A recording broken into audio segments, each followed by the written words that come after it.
Ta ütles varem, et see on vaid veerand täis.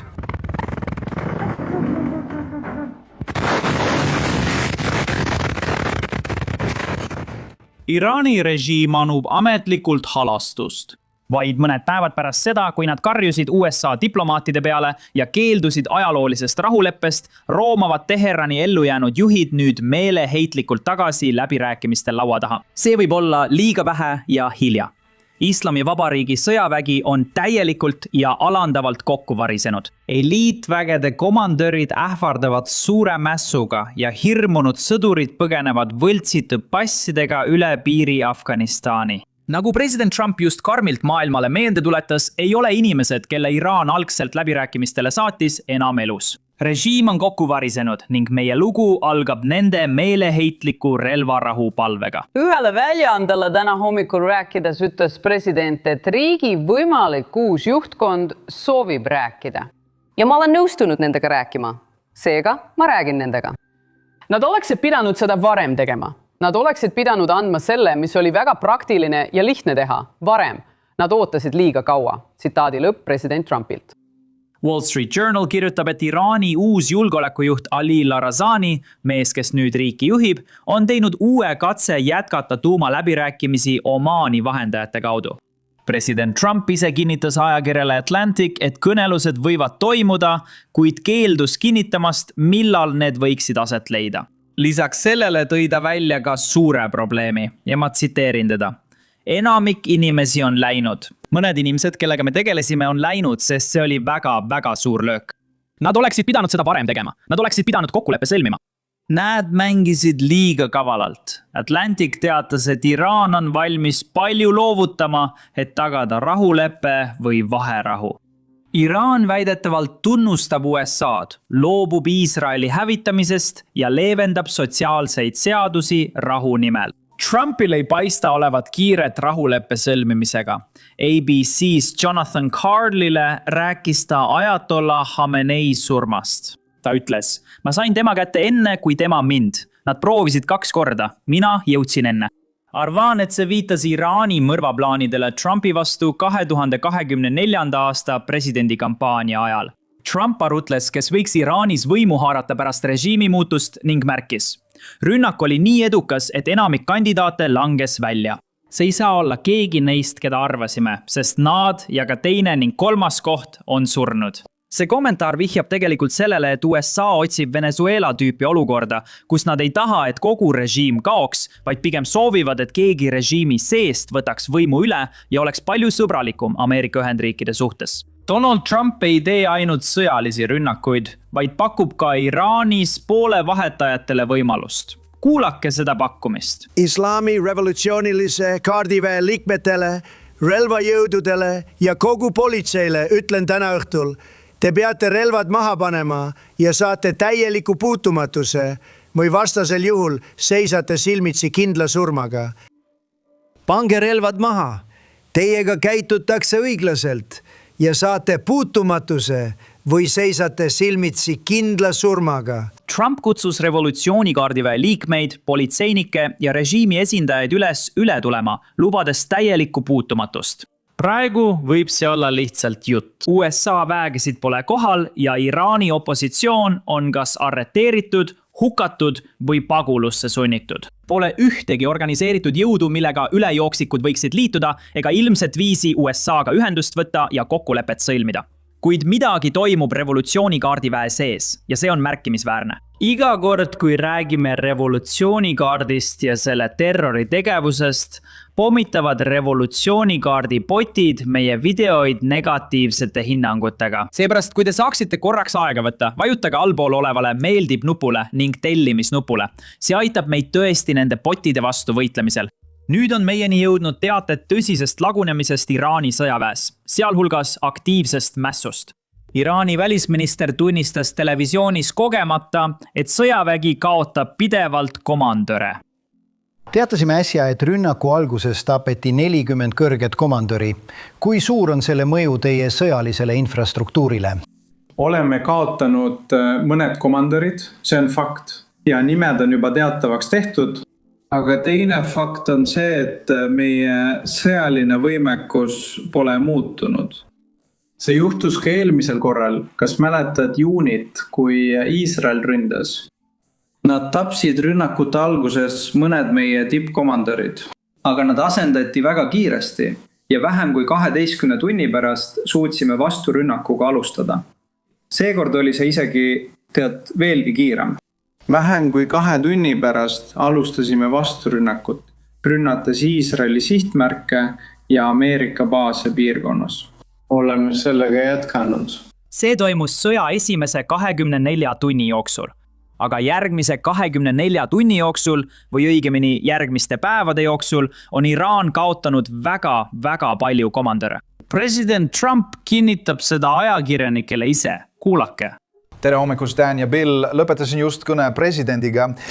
On väga rahul sellega, kuidas asjad edenevad, on muidugi kurb inimelude kaotuse pärast. Ja ta ütles, et seda võib veel tulla. Kuid edusammude osas ütles ta, et nad on kaugemal, kui nad arvasid olevat. Ma tahan lugeda mõningaid neist tsitaatidest, mida ma temalt küsisin ja kuidas ta vastas. Ta ütles, et neil on plaan olemas. Neil on alati olnud plaan. See luure tase, mis neil siiani on olnud, on tõesti hämmastav. Küsisin, kas sa väidad, et tead Iraanis kedagi, kes alustab ülestõusu? Jah, ma tunnen seda. Mõned neist pole enam meiega, sest 49 liidrit tapeti. Arvasime, et Iraani juhtkonnast vabanemine võtab 4 nädalat, kuid kui nad peituvad, kestab see palju kauem. Nad oleksid kindlasti peitu läinud. Me olime šokeeritud, kui kuulsime, mis toimub. Me teadsime täpselt, mis ja kus toimub. 49 liidrit.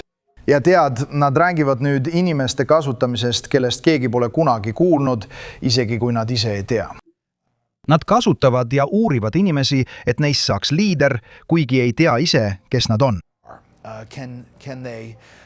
Kas sa usud seda? Ma ütlesin, et Iraanis on karm järglusplaan. Ta arvas, et 49 juhti on palju. Nad kohtusid hommikusöögiks, sest pidasid seda mitmel põhjusel heaks. Nad ei arvanud, et me teame, kuid hommikul ei rünnata kunagi. Selle põhjuseks on tuuled, päike ja muu. See oli lihtsalt hämmastav, kui palju me tegelikult teadsime. Lisaks näeme teistest raportitest, et sõjavägi laguneb seespoolt. Usaldusväärse luureallika sõnul on käsuahelas tõsine lagunemine, mida põhjustab aktiivne mäss revolutsioonikaardiväe sees. Rühm võtmetähtsusega väliväe juhte ähvardab minna avalikkuse ette ja teatada oma ülejooksmisest, kui Iraani juhtkonna nõukogu ei suuda pakkuda poliitilist lahendust. Raportite järgi võib see olla põhjus, miks Iraan ootamatult läbirääkimiste jätkamist taotleb. Siinjuures on oluline mööndus, mida tuleb rõhutada. Meil on Twitteri konto, mis väidab end olevat Ali Larazani Iraanist. Sellel kontol väideti hiljuti, et Iraan ei plaani USA-ga läbi rääkida. See avaldus vastas Wall Street Journali raportile, mis väitis, et Larazani pöördus USA poole Omaani vahendusel dialoogi alustamiseks. Paljud levitavad valeinfot, seega võib see olla lihtsalt võltskonto, mida peetakse ehtsaks. Me ei tea kindlalt, kuid oluline on sellele tähelepanu juhtida, sest paljud võtavad avaldust tõsiselt. Isegi kui see on tõsi, tuleb meeles pidada, et Iraan ei ütle kunagi avalikult, et on valmis relvarahu läbi rääkima, sest nende juht on surnud. Seda ei saa lihtsalt oodata. Iraanis lagunevad asjad tõesti koost. Mitte ainult komandörid ei plaani ülejooksmist, vaid ka tavalised revolutsioonilise kaardiväe liikmed põgenevad riigist.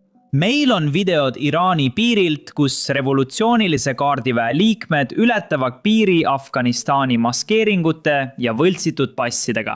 Nad põgenevad, sest teavad, mis neid võitluse jätkamisel ootab. Nad eelistavad põgeneda Afganistani, ühte maailma ohtlikemasse riiki, kui jätkata Iraanis võitlust.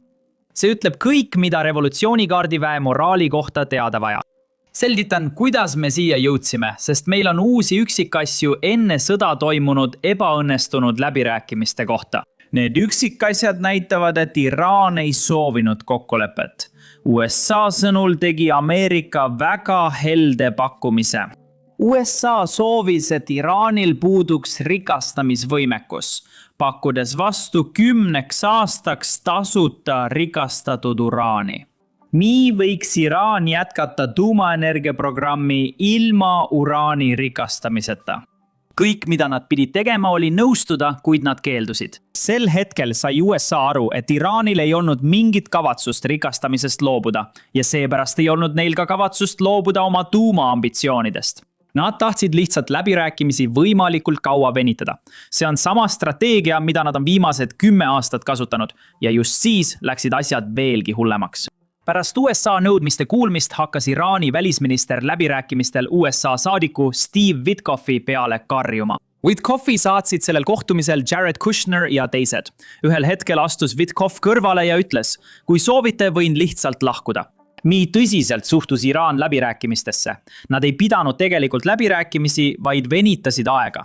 Seda sama rõhutas Pentagon ka täna hommikul uuesti. Iraan ei plaaninud kunagi vabatahtlikult loobuda tuumaambitsioonidest. Kaitseminister Pete Hegseth selgitab, mida USA teadis Iraani tuumaplaanidest. Kuulake. Iraani juhtkond on ehitanud vaid käsilasi, rakette, droone ja maa-aluseid tuumarajatisi. Rahumeelsed tuumaambitsioonid ei pea olema mägede alla peidetud. Ühendstaabi ülemate komitee esimees kindral Dane Kane selgitab, kuidas operatsioon algas ja mis on USA eesmärgid. Kuulake hoolikalt, see on oluline. 28. veebruaril ühendasid USA relvajõud, et tegutseda ühtse eesmärgi nimel võimeka ja sihikinda vastase vastu.